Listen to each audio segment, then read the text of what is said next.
All right, here we go on a Wednesday. Welcome in, everybody. It's gonna be September already next week. Doesn't feel like it. I feel like summer literally just started like 5 minutes ago. We were talking about baseball. We were excited about teams like the Pirates and the Guardians. We were excited about talking about the prospect of high school football, the Save an Eye game. That's all well and done. We're into fall, y'all. School started again. We're finally back into the groove. Your schedule's probably gotten a lot busier, and sickness is running rampant, as we're going to talk about in about 2 seconds from now. Welcome in, everybody. We're happy, though, to have you on our show for part of your week, middle of the week. Hopefully it's been a good Monday, Tuesday, and Wednesday for you. This is the Gem City Sports Podcast on the Gem City Sports Podcast Network. You can follow us on socials at Gem City SN, right above where my finger is pointing. We're on Facebook, Insta, X, YouTube, wherever you get your podcast. Of course, you can listen Spotify, Apple Podcasts as well. We are, as always, brought to you by our friends at Rebich Investments, keeping financial guidance simple. If you want more info, it's easy. Go to the website, www.rebichinvestments.com, or simply call their number during normal business hours at 814-734-3433, 814-734-3433. Rebich Investments, keeping financial guidance simple. Nick Artman is back from the dead. We were worried about him for quite some time. No, really, man, it is good to see you. I know you've been battling some sickness the last few days. It's going around, but I don't think anyone's had it worse than you. So glad to see you back, and hopefully on the mend a little bit here as we get into the fall. We hope so. I mean, technically I'm the first unconfirmed case of West Nile in Erie County, so we'll see how that goes. Yeah, it's been a weird week. I feel like the last time from the Friday show, it's been a blur. Unfortunately, I had to miss the last Monday show of Flagship. Paul bailed me out of that one, taking that on all by himself with Rich. It's been a blur the last couple days a week. It's semester started at Slippery Rock this week, back in classes. And yeah, I canceled my first day of class. So my students either love me or hate me right now. I don't know. I think they all call it syllabus week because now I'm in the administration part of Gannon, right? So I go from student to the admin, and I never called it syllabus week during college, but they all call it syllabus week. And so I was asking a couple of student athletes, like, okay, hey, can you do a segment this time? And they look at their phone and they're like, I got class. Then they take a second, they collect their thoughts. It's syllabus week. We're not going to take the full time anyway. Is that true? Does that happen that way? No. Listen, it's like when you start your birthday, right? Like you have your birthday and then somehow birthdays turned into birthday weeks. I don't know when that happened either. It's the same thing where you have, it used to be syllabus day, right? Yes, the first day of class is usually you go over the syllabus and you do an introduction to the course. This is what to expect. Maybe a little bit of like, this is what photojournalism or audio production, like those are my courses, what the industry is about, jobs you can get, but not week. Like by the time Thursday hits, no, we're diving right in. Now, do students believe that it's syllabus week? Absolutely. So the minute you go from like syllabus to talking about content, there's like a collective, So just yes, groans. They believe it's a week. You give it the 24-hour rule. There are others who probably give it the whole week. But I just think it's funny because a semester is, 15 weeks? Yeah. Right? And you have opening week and you have finals week. So really, students think it's like a 13-week semester, which, and look, sign me up. Like, if I'm taking classes, let's go. Like, and then they usually miss a week of class. So now you're down to 12, right? So, yeah, the semesters get shorter and shorter, apparently. It's like we're in the summer sessions in the fall and the spring instead, apparently. Well, at least good to have you back, though. Again, hopefully everybody's doing okay. Hopefully you're staying healthy, too. It's going around. Like, there's a bug. Allergy season's back. It's that time of year, man. Yep. But it's a great time of year because we got football back, and you got a chance to be on the show on Friday. And I wanted to start with this because, we're going to talk a lot about football tonight. We're talking NFL, Browns. They're probably tanking for a top 5 pick. We're going to debate that in a little bit. Local college football starts less than 24 hours from now. Mercyhurst, Edinboro, they're on the road tomorrow. Gannon's the only home team in the local college football scene. They play Saturday at noon against Davenport. But, in talking high school football, Nick, I just want to quickly go back with week one. Because I think we do the live reaction. We, of course, stayed late to watch the end of the prep game. And I think what we failed to realize is there were a lot of teams in week one that we're not used to traditionally seeing win early and win often get dubs in week number one. I think the big question for me tonight, when you look at, we're gonna touch on a couple of games that we'll predict here for week number two. But you look at a game like, the Northeast game, right, where they go into Grove City and they knock off what traditionally is the Mercer County powerhouse. Cochranton gets a win in week 1. Union City gets a win in week 1. They snapped a 10-plus game losing streak. Northwestern in Ben Fennell's first game, they get a win in week number 1. You have all these teams that, again, for lack of a better word, aren't used to winning consistently, that get wins last Friday, and I think it sets a really good tone for the season. I just want to know whether or not this will last, and I want to get your take on it, Nick, and as we move into week 2 here, is it a fluke? Is it a farce? Is this something that you think will continue? Because I'm really curious to see what happens now with these teams that won week 1 that follow it up. I'm going to be honest with you. I have no idea. And I think it goes back to what we talked about last year, and that's the parity in District 10. Yeah. Right? Yes, I mean, there's a couple powerhouses. Everybody wants to talk about Cathedral Prep. Like you said on Friday, McDowell's going to bounce back. I'm not so sure they're going to bounce back, by the way, but that's just my opinion. But when you look at the rest of the league, the rest of the district, it's really any given Friday, right? Because you can – okay, maybe you didn't expect Northeast to go down. It's the first time they ever beat Grove City. Great. Well, they did it, right? And they can do it again next week. But they also could turn around and lose 50-0. So it's really tough, I think, at this point in the season, especially in District 10. But I think in high school football, in many situations, it's just too hard to project. So I really could see it other way. Northwestern is a team that now caught my eye, right? I wanna, they take down Lakeview 39-0. Who am I thinking of that beat Grove City for the first time? Northeast. Yeah, Northeast.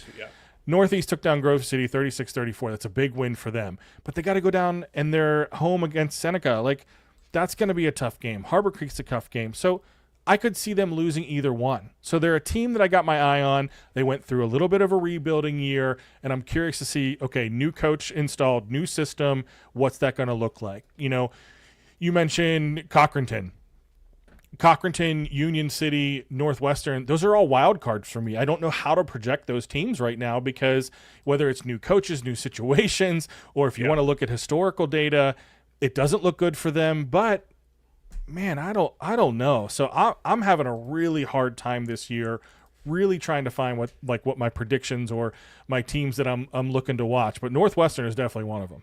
I think the biggest thing that I take Northeast, away from I'm sorry, not Northwestern. Well, they're both 1-0. They're both 1-0. Yeah. So I totally understand. Opposite ends, East and West. But I think my biggest takeaway from week number 1 is I first look at Region 5, right? Every team except Harbor Creek picks up a win. And I understand first 2 weeks of the season, non-region games, right? So do they matter in the grand scheme of things? Yes, for playoff seeding. But do they? Not really. Especially when you look at Region 5 and the teams that are in there in Class 3A, and you realize that whether we like it or not, whether we agree with it or not, and a lot of people, including me, disagree with it, that you're probably not going to have a top 2, probably not even a top 3 seed in the 3A playoffs, right? Sharon and Hickory are just that good. I watched Sharon on Saturday. They didn't have Bishop Root. They still cruised, even not playing their A game. But, you know, I look at the Region 5 is always a telltale sign, I think, because we saw so much turnover from last year, right? Not a lot of these teams get a lot of guys back outside of maybe Fairview, who outside of any Campoli, they get the majority, I think, of their starting offense back in terms of who they have talent. But, right, so Corey loses Nolan Carey and Nick Lesher, and they go out and they stomp Titusville in what was a rout on Friday night. Fort LaBeouf with a big win over Meadville, again, a team they lost to and had hang 47 on them last year. I think 49 on them last year. That was something that I think was really impressive. Fairview, a comeback win over Slippery Rock. And then Girard Northeast, man. Mark Brooks' team plays tough. They got a huge win on Friday against a Sharpsville team that I've heard is down, but it's Sharpsville. They're still a 2A power, and they're going to be in contention at the end of the year. And Northeast now with Carter Crozier, who knows? I mean, Crozier could score 4 or 5 touchdowns a game with the way he played in week 1. So, you know, as we look ahead to week 2, Region 5 is the most interesting for me. We'll touch on Region 6 a bit. They had a bit of a down week if you take out Oil City. But I do think, even as non-region games, I think you look at the way that these teams from Region 5 and what is now considered, I guess, the new ECL, they fare.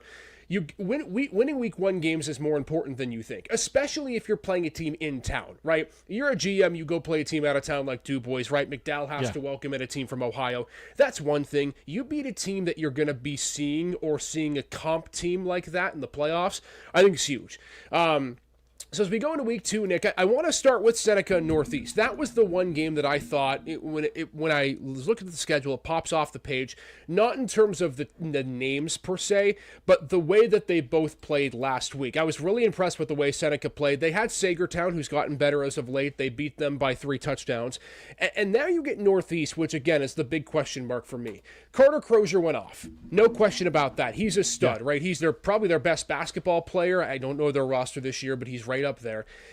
And now they get a home game against the Seneca team, and albeit 2A versus 3A, but Jack Corey's got a bunch of studs up there. They run the football at will. They can't be stopped. What do you make of this game, Nick, against two teams that the way I see it, it's going to be, can Northeast air it out against the Seneca defense that was stout last week, or can Seneca just grind the clock and run it out? What do you think? What happens here on Friday as we look into this game, Seneca Northeast? You know, I said I'm keeping my eye on Northeast, but I don't know that I'm ready to plant my flag there yet. Mm-hmm. Seneca is this is going to be, let me put it this, I'm going to answer your question with a non-answer.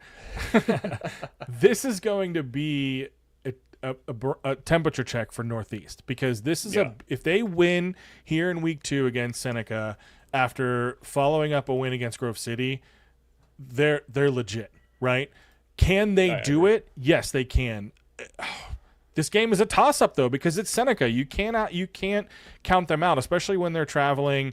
You know, those Mercer County teams are coming in hot. So I don't want to pick this one, so I'm not going to. But all right, I'll pick it then. I'll tell you what, you know, we mentioned quarterbacks. I don't know if you were a part of that Wednesday episode or not, where we did some predictions. I think you weren't. So it was Wayne and I talking about it, and I asked him, okay, who do we think could be player of the year candidates? Yeah. And we mentioned a few quarterbacks. Of course, you look to the upper class teams, right? The 4A, 5A, 6A teams.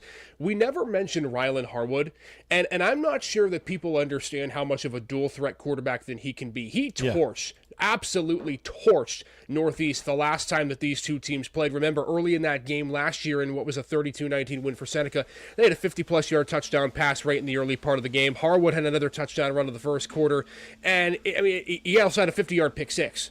He was a big part of the reason why they won that game. And I think for Northeast, the question I have is, can their defense live up to the hype? You know, as much as Grove City is a 3A team and we've seen them score a lot of points at times, Seneca, to me, actually has a better offense. So I think I will probably lean Seneca in this game, only because I think they're better than what Northeast saw last week. I know they have a lot of talent around them, and they're big up front. But if you have to rely on Carter Crozier for the bulk of your offense, I don't know how much Seneca will give him maybe what Grove City gave him last week. No, so I think that's fair. You know, I'd lead Seneca close. Yeah, I think that's fair. Scalise, I think, had a bunch of touchdowns on Friday, too. I mean, they went into Sagertown and won 42-20. So yeah, they're a great football team, and they have been and will be. So I don't know. I think where I land is I want Northeast to be legit, because I think it's always fun when the great pickers are contenders. But I think you're right. I think to overcome Seneca is going to be a little tough for them right now. That's a tough game too. Yeah, it's a tough game to call, only because the Northeast is one. I think the biggest question mark for me of the teams that won in week number 1 is, I think they probably have the biggest potential of all of the teams that we mentioned, right? If we're grouping them in with a Union City or a Cochranton or a Northwestern or you know, whoever ended up winning week 1, I would say they probably have the highest ceiling, just from my outside perspective. But again, you have to factor in the way Seneca plays and how disciplined they are. It's going to be tough. I do think, again, the quarterback battle is fascinating when you get Bryson Galloway versus Rylan Harwood on Friday. That's going to be a fun game. If you're looking for a game to go to, that's a sneaky good one. Everyone's going to talk about the next game that we're going to discuss. But Seneca Northeast is going to be a fun one for sure. A couple more games I want to touch on here. Sharon Cathedral Prep. No question that I think everyone looks at this game, Nick, as the Donnybrook of the weekend. And I think a lot of people looked at this one as the Donnybrook of the early part of the season last year, when these two teams met down in Sharon in week number 2. It was a weird game, right? Sharon's up 7-6 at the half, and then Prep comes out all of a sudden, and they just start giving the ball to Desire Carson, and he just starts running rampant. He had 2 touchdown runs in the third quarter. Prep ends up running away, wins at 33-7. So I watched Sharon last Saturday. My take on the Tigers is, It's early in the season. They are rusty. No question about it. But my goodness, are they deep. They are absolutely freaking loaded at the wide receiver and the running back position. So the big thing that I think I want the question that I want to know in this game tonight is, or Friday is, Bishop Roots, from what I hear, is probably not going to play. I heard it in Sharon that they're trying to save him for the start of region play. Whether that's going to happen or not, I don't know. He's certainly a game changer. But how good is this Terrian White kid? I mean, he had multiple 25-plus yard touchdown runs in the win against Mercyhurst Prep on Saturday.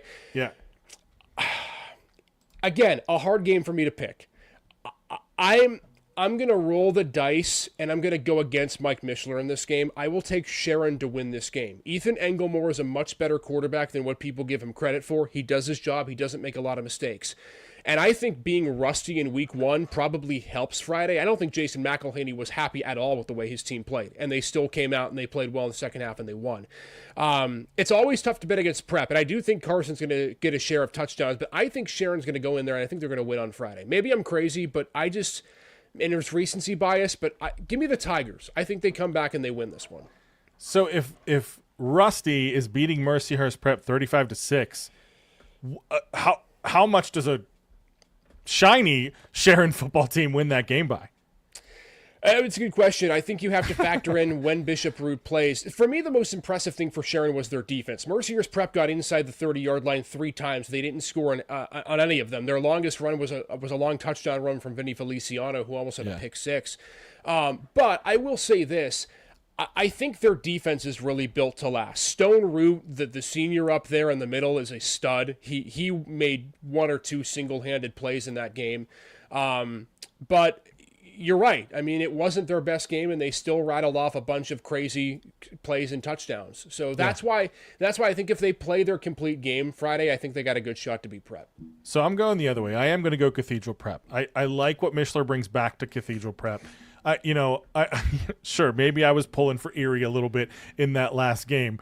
Maybe I came in a little fever-induced on Friday night and was excited about it. But either way, this was a huge win for Cathedral Prep, right? I mean, yes, I think you expected them to win this game, but I think what I saw, I wasn't there individually or in person, so I'm going through, X conversations and talking with people that were there. It's a ground and pound, hit you in the mouth football team again. And I think that's what you need to go against Sharon. The best way to stop Sharon from putting up 35 on you is to keep them off the field. So if Carson can rack up 200 yards, in 25, 30 carries, I think Mishler's happy with that. So I think I could easily see them just grind this one out, and I could see them beating. I would. That's my pick is Cathedral Prep to take the win against Sharon. It'll be another fun game. I think it's another good one. I don't think it's as lopsided as it was, and I think it's more of a first half for both halves as it was last year for this game here. That'll be a fun one, Sharon and Prep. Let's go down to Cambridge Springs, Crawford County, shall we? I think if there's a team that to me was most impressive in a loss last week, I'll tell you what. Playing a 6-point game to Harding, which from what I understand is a pretty darn good team out in their neck of the woods. Cambridge Springs is coming back with Nate Liberty, who I think is one of the best coaches in D10. And oh, by the way, we have not also mentioned Brett Cania, who could be a contender for the top rusher in District 10 along with Vinny Feliciano. They host Northwestern off a win against Lakeview. Ben Fennell, tell you what, they love him there, no question, because of the history he has there, and he gets his first win in his first game as head coach. Your take on this one, Nick? It's going to be a lot of running the football. Northwestern, I think maybe they try to air it out a little bit. Again, I didn't see much of the Lakeview game, but they seem to have their way. Cambridge Springs, Nate Liberty's got that team good to go. You tell me what you think. Northwestern, Cambridge Springs, and a sneaky good one, I think, between a 1A and 2A down in Crawford County. I like it. I think it's a great game to keep an eye on. I'm going with Northwestern, though. I think when you come out of the gate 39-0, you have, like you said, you mentioned, you have the great story with the head coach and the history that they have there. Nothing against Cambridge Springs. I mean, yeah, they put up a great showing against Fairport Harding. But I think you have Northwestern coming off of a high, Cambridge Springs coming off of a low, and you have two evenly matched teams. I think I think Northwestern takes this one. Yeah, it's interesting that you say Northwestern and you're confident. I'm going to go the other way. We're on opposite sides of the fence all night. I love the story. Again, Ben Fennell, I think, is going to have a good year. Northwestern's going to win some games and surprise some teams. I'll tell you what, though. I think Cambridge Springs might win this game by 3 touchdowns. They are loaded, and we talk a lot about Brett Caney. What people don't realize is Jordan Washington's there too. He had a pick 6 last week in the loss to Harding. The kid can do it all, offense, defense. He's a speedster. He's got a lot of athleticism, and again, I think Nate Liberty's so good with his personnel. I watch in working in TV for 4 years, him work with Morgan Appleby and that team that had a lot of guys up front that could really move the ball. But also he knew when his offensive line that last year when a lot of them graduated and Appleby was still at quarterback, then he switched and he became a passing team, right? And they filtered in some run, some option. He's so versatile as a head coach, and I think that the loss last week tells a lot about how good I think Cambridge Springs is still going to be, and we know that they're now becoming a powerhouse down in Crawford County in the 1A classification. So I think the Blue Devils will be on opposite sides of the coin here. I just thought that was an interesting game. Northwestern, again, another team. Do they follow it up? And if they do, look out, Region 3, because you're gonna have a team. You're gonna have a team in there that maybe people didn't really expect. Mercier's Prep and Seneca might get a run for their money in Region 3. Union City, of course, 1-0 as well. One more game that I'm not going to make a pick in because I'm calling this game. But speaking of teams coming off of a loss, we mentioned the Mercier's Prep Sharon game. Lakers now back home for the first time this season. They don't have a lot of home games, but they get Oil City. I don't know if you saw the Oilers, Nick. They were level with Harbor Creek for a while. Then they decided to take off. Dan York turned on the afterburners, and the Oilers ran their way to a big win. Oil City, another team that can ground and pound the football. This is going to be, I think, a very quick game in terms of real time because there's not going to be a lot of throwing. No. And again, I say that with all due respect, knowing that the Oilers are trying to incorporate more of the passing game, right? I think we talked a lot about Cole Finley on last week's podcast and how he can be a big guy through the air for the Oilers. But it's going to be whoever can run the ball better, Vinny Feliciano versus the entire Oiler team. I'm not going to make a pick on this game, Nick, but I'm interested to get your thoughts because it's another tough one for the Lakers, and Oil City is going to be a really tough out in 4A. I think you have to look at this and go, what's the outlier? Is the outlier Oil City putting up 50? Is maybe Harbor Creek not as good as we thought they were going to be this year? Or is Mercyhurst Prep having a down year? It's hard to follow up what Feliciano did in his sophomore season. To repeat that is asking a lot. So you got to ask which side plays ball. And in my mind, I'm going to go with the Dawn as long as I can. So I look at Mercyhurst Prep to bounce back and win this game. Now, the score may be 57-50 by the end of the game because of all the rushing and the long touchdowns from the backs. But yeah. I do think Mercyhurst Prep bounces back and gets the win over Oil City. Yeah, and I mean, again, I go back to Cole Finley. I think we saw early in week 1 in the couple clips that I saw from after part of the game, they let Cole Finley air it out early in the game against Harbor Creek. So they understand that the passing component of things is going to be very important. Again, I'm not picking the game, but it's so fascinating because it's a 4A versus 2A matchup. I really want to see in person I've never seen Vinny Feliciano have one of those breakout games in person. Never shot one last year when I was in TV. You got to be careful. They might ask you to stop calling games. Well, Sharon did a good job of bottling him up for the most part on Saturday. So I'm excited. It's going to be a fun game. I think you're going to see a lot of great action and a lot of offense from these two teams as well. So it's going to be a high-scoring game. That one Friday at Saxon Stadium between Oil City and Mercyhurst Prep. All right, that's it for high school. Week number 2 coming your way on Friday. We will, of course, as we always do throughout the entirety of the high school football season, have our high school football rapid reaction podcast. It's Friday. It's 10 o'clock. You can join us on YouTube and all your social media accounts. We'll be there reacting to week number 2. Wayne Bradford may or may not be there. He actually has a Friday game this time, so I think he'll probably make sure he's got the important job covered and deal with us later. Dealing with us in a positive way, as always, Rubbish Investments, keeping financial guidance simple. If you want more info, go to the website, www.rubbishinvestments.com, or 814-734-3433 is the number to dial, 814-734-3433. More football, Nick Gartman. College football is back less than 24 hours from now. I feel like the fall is like a runaway train. You get to August and then it just flies. Dude, you have no idea. Well, you do now because you're in college athletics. But, oh, man, the next 15 weeks end up being a blur. Like you said, I feel like Save and I was yesterday, and Christmas is tomorrow. So Right. it's going to be crazy. So Allie, it was funny. Allie was actually talking to me a little while ago. I think it was earlier today or late yesterday about Christmas presents for the kids. and I said, sweetheart, I love you. I love that you're a planner. She's an amazing planner. I'm not even near that train right now. Nowhere close. But we always joked too in TV that the 3 weeks of high school first, then college, then pro was like the layers of a cake that you were required to consume the entire thing in one sitting. Yeah. It looks wonderful at first, and then you realize you have Friday, Saturday, and Sunday booked for the next 15 weeks. Then it becomes an interesting predicament to be in. Oh yeah. Let's start with Mercyhurst. Of course, they are at Youngstown State tomorrow. Not a huge drive for them, but the Penguins in the FCS have actually been receiving votes for the top 25 in Division One FCS competition. See what happens for the Lakers, but again, another season in Division One. They got a really tough schedule. It's interesting. You look at the postseason ban and trying to schedule some teams that can make you better. First 5 games are against teams that are either currently in or will probably be in the top 25. Youngstown State, Sacramento State on the road after their home opener against New Haven, and then good luck at Montana State, at South Dakota State in back-to-back weekends. So Ryan Remigio is going to have his hands full, but it'll be interesting to see how this team is able to make use of their first few games to try to be as successful as they can. I'm interested. I'm curious to see how this team does early. No, I am too. You know, we had Remigio in on Flagship a couple weeks ago. If you missed it, go back and check the pod. But he's a coach. Like, he's a player's coach, man. Like, he hyped us up, and he was only in the studio for 10 minutes. So it was a really good. I got to I watched it. I wasn't in studio that day. Paul conducted the interview, but he's a great. Seems like he's a great coach. Easy to get behind, a schemer. I agree. They have a really tough schedule this year.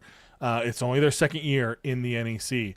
They are ranked 7th in the NEC preseason coaches poll. So not a lot of expectations there as well. But I think that not a lot of expectations part, I think that could work in their favor. Could they sneak a couple of those out? They can't make a bowl anyway, so hey, let's just, let's play Joker and let's try and steal somebody else's chances. And I think that kind of mentality works for them right now. So I think it's going to be a brutal first 5 games of the season, but I think they can make a lot of it back up in the back half of the season. I'll tell you what, Adam Urania being back for another year. How about a guy that takes advantage of the Diego Pavia rule? Oh, my gosh. Yeah. I mean, that's huge. A former JUCO guy who gets another year of eligibility with the Lakers. He's back. Then you do have some familiar faces, too. Aaron Rodriguez back at running back. Brian Trobel there as well. I remember calling both their names when I called Mercyhurst games a couple years back. Rylan Davidson there as well. I think the defense is probably less experienced than the offense is. So I think you'll see a team that puts up a bunch of points and probably gives up a bunch of points. But that's typical when you have that sort of a different scheme than what you're used to seeing for this Mercyhurst team. All right, flip the script to Edinboro. Interesting, again, they start on a Thursday. Normally we, again, are used to starting on Thursday, so this is a bit of a role reversal here. First year for Matt Scott and the Fighting Scots. They get East Stroudsburg on the road to begin week 1. That's tomorrow night when they take on East Stroudsburg at 7:05. Again, my thought process with Edinboro, and again, I know I go to a rival school, but I think the defense will be well improved. The offense, who knows? What's your take? I think this is just going to be a low expectations year. I don't want to say rebuild because Scott just got there, right? But I think anytime you bring in a new head coach, I think you expect the first year to be a little rocky. So I don't expect much out of Edinboro this year. I think they were ranked 6th. Yeah, 6th in the West Division preseason poll, PSAC Western Division. So, and that's probably where I have them as well. I love your take on the defense. I think that defense is going to be on fire this year. They had a great couple of off-season transfers that are offensive transfers that I think will help boost the offense, but give them a year. I don't think this is going to be a great year for the Fighting Scots. It'll be better than Clarion, but I don't expect a great year from Edinboro football this year. In terms of schedule, I do expect them. I do expect to see improvements. I do expect to see that defense really step up as we get into the latter half of the season. Again, like you said, maybe they take that Pavia and that role of like, hey, we're just going to go and we're going to take it away from you. That's what we're going to do.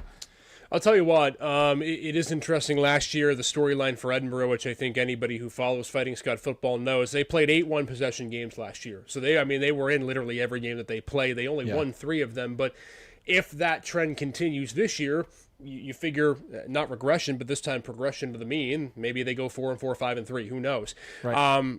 Edinburgh doesn't have a lot of defensive starters come back. Actually, they have more offensive starters, specifically around the offensive line. So it'll be interesting. I do think the East Stroudsburg game is a tough start to the season, and we're going to talk about Gannon in a second too. Gannon's got a tough start as well, but Edinburgh's got to do East Stroudsburg and Kutztown in back-to-back weeks to kick things off. The Gannon-Edinburgh game, by the way, October 25th, Saturday at McConnell Family Stadium at noon, which brings us to the Golden Knights, who get Davenport on Saturday. Like I said, I feel like we at Gannon are preparing for a Thursday game because that's what we're used to begin the season. Sure. But here comes Gannon into another year, and again, I've had the privilege of kind of being around Coach Rayburn and the Golden Knights, Nick, and I kind of want to get your take on Gannon to begin the season. It'll be a really interesting game against Davenport on Saturday, coming from the GLIAC, who had a good year last year. And now for Gannon, it's about replacing a lot of guys. I think the Golden Knights, as much as any team in college football, maybe you call it victim, maybe you call it just commonality at this point, but the transfer portal graduation, it bites a lot of Division II teams, and it bit Gannon in a large way this year with a new starting quarterback coming in. But for the Golden Knights, Nick, Davenport to start the year, and then a tough schedule as Edinburgh has as well to begin the season for the first 5 games. Well, and that's what I was going to say is that first half of the season, when you start getting into PSAC play, is brutal. I mean, East Stroudsburg, Kutztown, Slippery Rock. Okay, maybe you get a little bit of a breather at Clarion, and you're back against Seton Hill, and maybe you get a little breather against Edinburgh. Sorry. But then you finish out against IUP, Cal, and Lock Haven. But Gannon's season... Man, this sickness doesn't have my brain working as well as fast as I would like it to be. It's okay. It's okay. Tripping over words. Words hurt. Getting through that first 5 games of the season, that gauntlet, I think is going to set the tone for Gannon, and it's going to mean everything. So if they come out of that, 2-3, it's going to be tough to bounce back from that. But if they can flip that to the positive, come out 3-2, 4-1 in those first couple games and surprise a couple people, I think they ride that the rest of the season.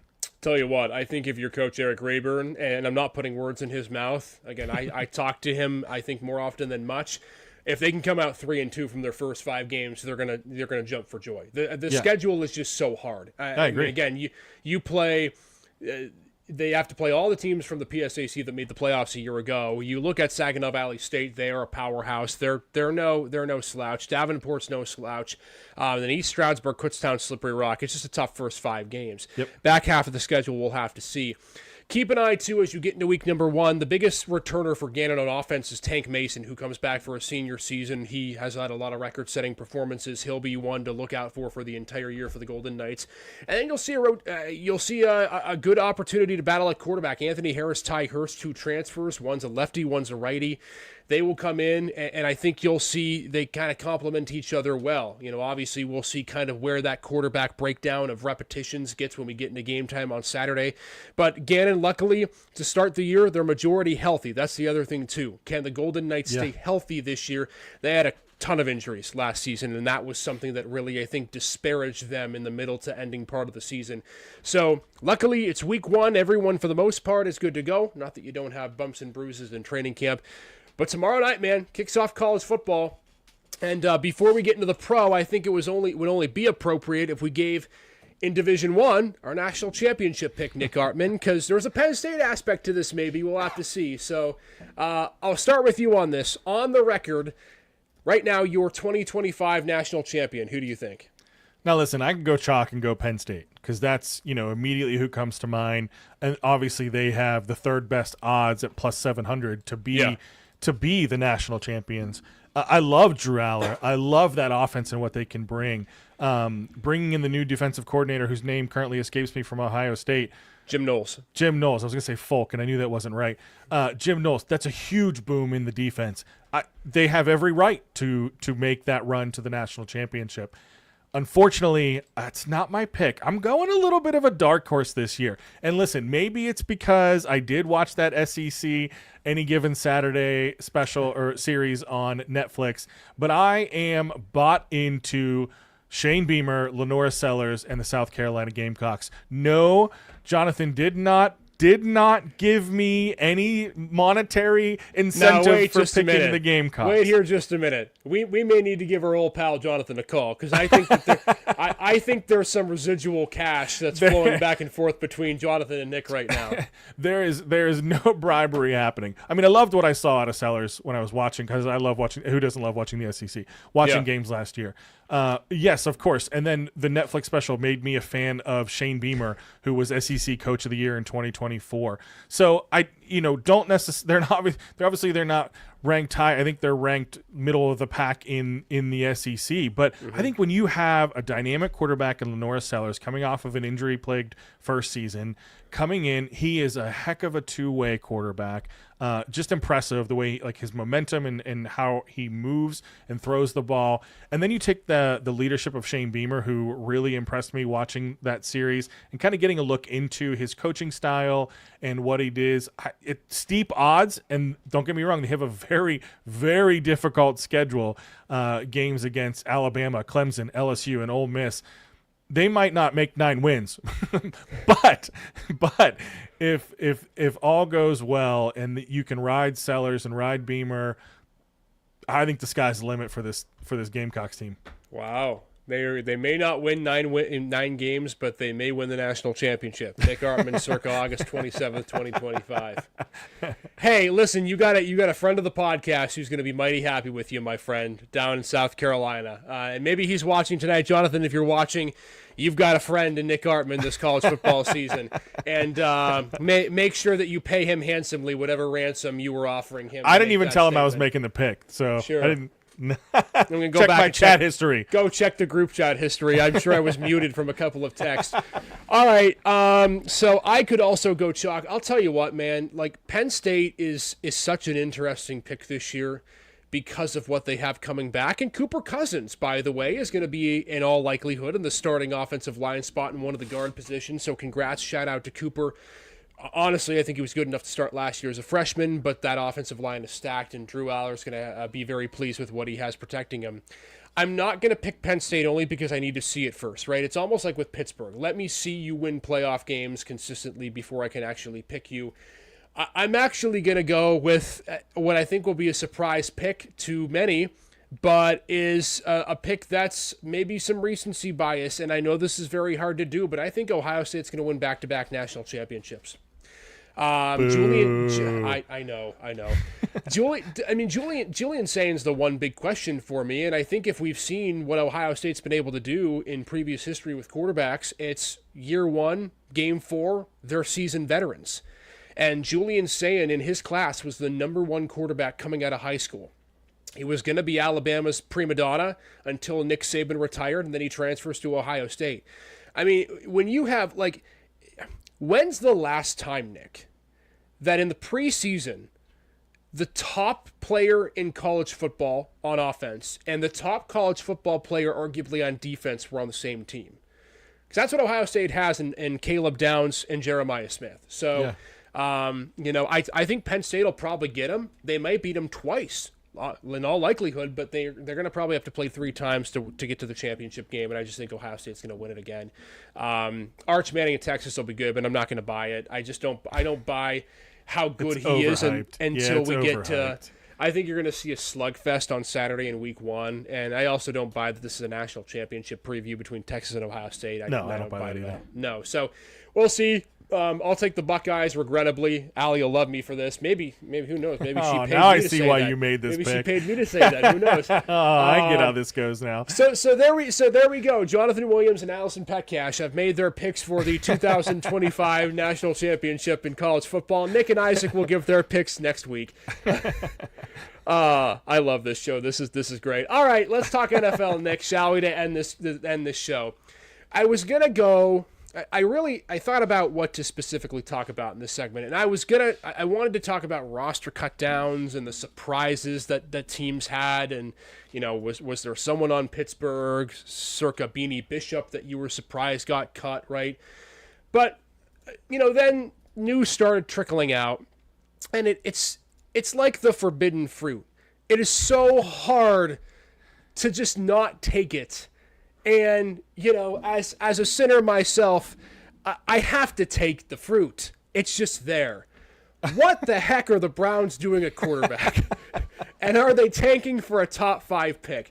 I think we figured that they probably wouldn't end up with 4 quarterbacks on the roster. Right. But I think the way that they went about it is interesting, right? You pick up Kenny Pickett in the offseason. Now he gets traded. I understand that. But take me through your reaction at seeing Dillon Gabriel second on the depth chart. We've had a lot of talk back and forth about this. I know you and Paul have talked about this on Flagship City. Wayne's talked about it as well. I'm kind of surprised, and maybe it's fool me once, whatever, that Shedeur Sanders is third on the depth chart. What's your take on what you make of Cleveland's quarterback depth chart? My takeaway is I don't buy, second, third quarterback. It doesn't really matter. They're both backup quarterbacks. I think the reason Gabriel gets slotted ahead of Shedeur at this stage in their career is just because he was drafted first. They both played well. They both played like rookies, but they played well in the preseason. You see clips everywhere. Gabriel makes this great pass, and then he makes a dumpster. Then you have the same thing happening with Shedeur. So I think when you look at it, it's just saying, okay, we drafted Gabriel. They're both about the same. We drafted Gabriel first. Let's put him into second. And honestly, by the end of this season, I think all 3 of them start for both Flacco, Gabriel, and Shedeur. All start by the end of the season because it's just. This is a terrible mismanagement of a quarterback room. You traded the guy who probably had the most long-term ability at quarterback and traded him to Vegas. So I don't make much of the who's second, who's third. I really think it just came down to they both played pretty much the same, so let's put them in the order we drafted them. I'm fascinated because, I'm not saying that I'm a Shedeur fan. I'm indifferent. I think he's probably going to be a one-hit wonder at some point. But you can't tell me that you look at these 2 quarterbacks and you think, well, Dillon Gabriel overall is more talented. And my problem with this is, if Joe Flacco's going out there to start the season just so he can be like a plank, so that they can be stomped on. I mean, you've seen the beginning of their schedule. I mean, it's hell. Yep. They're going to probably start the year 1-5 or 0-6. Cincy, Baltimore, Green Bay, Detroit, Minnesota, Pittsburgh. After Ireland, after they travel overseas, it's going to be rough. Yeah. And so I guess if you're going to play 3 quarterbacks, when do you do it? How do you break up the repetitions? And I think the problem with the 3 quarterbacks is you're assuming that one of those quarterbacks is going to be a bust as a rookie. You think about the confidence that rookie quarterbacks go through and the lack of confidence that they have if they don't start, or the lack of confidence they have if they play and they get pulled. I mean, the only quarterback that I have seen in my lifetime as a rookie, and maybe I'm wrong on this, but recent history being what it is, that has been taken out mid-season and has come back better, has been Bryce Young. So if you draft Dillon Gabriel in the 3rd round, it means that you feel like he's got a good opportunity to be a good quarterback in this league. Yeah. But why would you play him in the middle of the season, if your reasoning holds true, to then take him out to put a rookie who you drafted 2 rounds after? You're essentially admitting the fact, we don't trust this guy. This guy is more of a buffer so that we can get Shedeur in at the end of the season. If anything, I would start Shedeur right after Flacco and before Dillon Gabriel. Because if you believe in Dillon, you want to give him a longer leash. Shedeur's the wild card. If he works out for you, great. But if not, I can't understand wasting Dillon Gabriel for 5 games in the middle of the season with the knowledge that, well, no matter how you do, it's whatever. Your 3rd round pick's going to be wasted. We're going to go to Shedeur Sanders. That timeline doesn't make sense to me. Well, don't forget Deshaun Watson's still on the team. Oh, that's right. How could I forget? No, listen. I honestly, and I'm not a quarterback whisperer. I'm not a tape dog. I get that, but I thought Gabriel looked better than Shador. He had a better control of the offense. The 2-minute drill against the Rams was really impressive. You know, I thought he played well. His composure was there. He showed the leadership capability. So I actually prefer Gabriel over Shador. There was part of me that thought, I wonder if Shador gets cut. Like Saturday, I'm thinking there's a chance he gets cut. I think if you look at what history tells you, then I think the Shador pick to me, I don't think Stefanski ever wanted to make that pick. I agree. I think it's the same thing that happened with Watson. I think it was ownership stepping in and saying, we're getting this quarterback and you're going to have to deal with it. And I think that's what they did with Shador as well, because he kept falling and falling and falling. And I think Haslam was like, stop it, get him. And they picked him up because of the news cycle, which Cleveland has been in. I think Gabriel's the better quarterback. I think he does end up playing by the end of the year. I don't know if Shador does play this year. Either way, they're going to be a terrible team and have one of the top picks for a quarterback next year again. And then what do? Do you make the same mistake you did in the Garrett draft? You had a quarterback that you think might still work out, so you draft a defensive pick because you still are trying to figure out what you have in Gabriel and Shador. Are you going to just go ahead and take a top quarterback pick, or are you going to miss on another one? The Browns are the Browns, man. Well, and that's where I'm getting at. Because you look at next year, and if they are tanking for a top 5 pick, the quarterback class next year is loaded. Right. So that brings you to another part of the equation of this is, would you even start Joe Flacco? Why would you start Joe? Why would you just start? It's been my question the whole time. Start one guy the first 8 games, get to your bye week, start the other guy the other half of the season. Yep. I mean, I guess, what's the point of drafting quarterbacks if you're not going to play them and you're not going to give them a chance? Because I think we all agree, if Cleveland gets a top 5 pick next year, they're going to draft a quarterback. Right? Yep. You assume Arch Manning's going to come out, despite what his family has said. You assume Drew Aller's going to come out. There's just so many other options out there that could be potential picks. And to your point, then you have a rookie and 2 second-year quarterbacks. I've never been a believer at the throw a dart at the wall and hope it sticks. Not in the NFL, nope. Right? The old saying, if you've got 2 or 3 quarterbacks, you don't have one. I just think if you're the Browns, they've tried so hard to overcorrect the mistake they made with Watson, right? Which is they sell the whole farm for one guy. Now they're trying to build the farm with a bunch of daisies, but there's 90 acres to cover, and you just need something else to be able to plant that makes sense. And I just don't know if they have that right now. And look, this is going to get ugly quick. I mean, we went over the schedule. I'm looking down right now at New England as maybe a winnable game. Maybe get one against the Jets. I see 3 wins on this schedule, max 3. Yeah, I agree. That's what I had them at too. And I don't think they're tanking. I think they're trying, but they're gonna be. That's what they're going to do. I think the original plan was start Pickett, back up Flacco, bring along Dylan Gabriel, and then Shador kept falling and falling and falling and falling, and then they ended up taking him, and now Pickett's in Vegas. But the weirdest thing is Joe Flacco gives you the best chance to win. That's the thing I don't understand, right? So there's so many things. It's like, make a decision and commit to it, right? We saw what Joe Flacco could do for Cleveland a couple of years back and leading them to the playoffs. Was it a fluke? Who knows? But the guy knows the offense. And clearly, he didn't look as good in Indy last year. Well, but clearly Kevin Stefanski has a relationship with Joe, whatever offense he runs, that Flacco's comfortable in, right? Sure. Whether it was the offense he ran in Baltimore when he won the Super Bowl, you call it whatever you want to call it. But there's clearly a connection there. So you're going to start Joe Flacco. Maybe you win a few games. Again, you just have to pick a side and commit to it. Sure. And if you're planning for the future, which they clearly have indicated they're doing with drafting 2 quarterbacks, then you shouldn't be playing the guy that gives you the best chance to win. I'm sorry. There's no draft lottery in the NFL. You're going to get a pick wherever your record ends up. And so, I don't know, man. It's so confusing. Browns are going to brown. I don't know. Browns are going to brown. As frustrating as Pittsburgh's situation is, at least you know who the starting quarterback is until he gets hurt. So, I don't know. I'm very curious.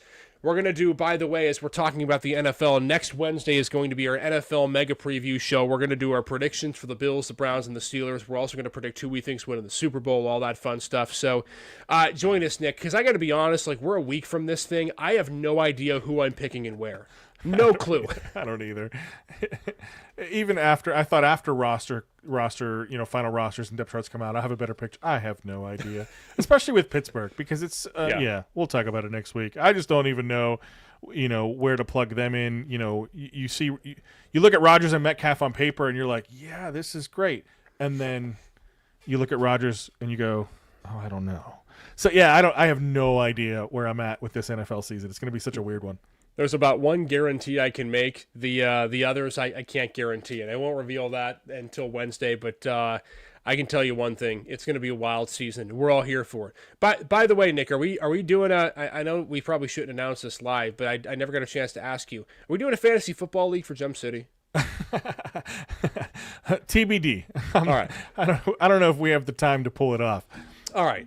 Stay tuned, people. If we do, we'll let you know. But if not, you've got plenty of leagues yourself. I actually have a draft coming up in a few days here, so Mine's I got to on get Sunday. prepped. Yep. Oh, I got to get prepped. I got to get cracking. Drafting a kicker in the second round.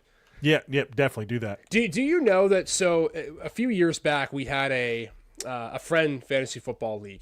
And it was what we did was we did two drafts. We did a regular draft, and then we did a league where it was a reverse draft, where you were required to go kicker, defense with your first two picks. That's brutal.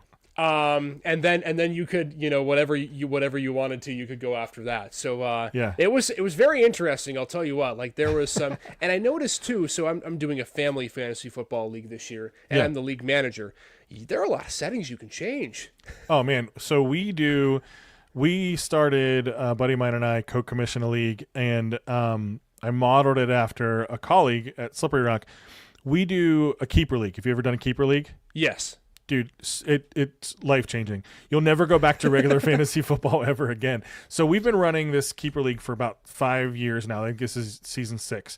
And it's a lot of fun. We've had a lot of the same guys in the league over the years. You get to keep, like, one guy has Amon-Ra St. Brown as like a 14th round pick, so it changes the way you draft. It changes the way you think about your team. We do trades. We do draft pick trades, which is a whole nother level of complexity. So you talk about those settings. We have manipulated them. We have found ways to use them. We have made it very complicated, but once you get it, it's a ton of fun. So no, I get sucked into fantasy football. I'm such an addict. So it's like last year I think I had 8 leagues, which is way too much. I like couldn't keep track of it. I lost fun. It wasn't fun anymore. So I dropped down to 4 this year. But no, I'm a fantasy football junkie, and you can find so many different ways to tweak settings and make things different. Some leagues don't want any kickers. Some leagues have a super flex where you play 2 quarterbacks, which is a really fun way to play too. So there's a lot of different ways you could take it. Maybe we'll have to do a fantasy football show. Yeah, I'm all for it. I felt like I was being given too much power. I was adjusting and adapting, and I went down a rabbit hole. Like, by the time I got done, I didn't save any of the changes. But by the time I got done with my draft, I looked at this and I didn't even notice it was a league anymore. It looked like some fantasy wonderland. Defenses get 25 points for a touchdown. It's like I was playing the board game Chutes and Ladders, except I was going horizontal the whole time instead of vertical up and down. It was a little weird. I was yinging when people were yanging. I don't know. We'll see. But again, a lot of stuff coming up in the next 2 episodes. We have our high school football rapid reaction Friday at 10 o'clock. I'll probably be doing it from Gannon University because I'll be up in Mercyhurst. Nick will be joining from home. Probably sleeping too. Yeah. And I'll be there. He may, we're going to drag him along. And then Wayne will join us when he can. He's a busy man. He's got game prep to do. General McLean at HC this weekend. Then, of course, next Wednesday, NFL football, big preview prediction show. We got to get ready for it. We're not anywhere near ready, but that's okay. We got a week to do it. It'll be September. It's next month. That show is next month. We got plenty of time. We make it up as we go anyway. Great stuff tonight, everybody. Thanks for joining us at Gym City SN. You can follow us, listen to us anytime on YouTube, Spotify, and wherever you get your podcast. That's it. We're done. Enjoy the rest of your Wednesday, everybody, and the rest of August. We'll see you back here for a final show of August on Friday. High school football, week 2 on Friday.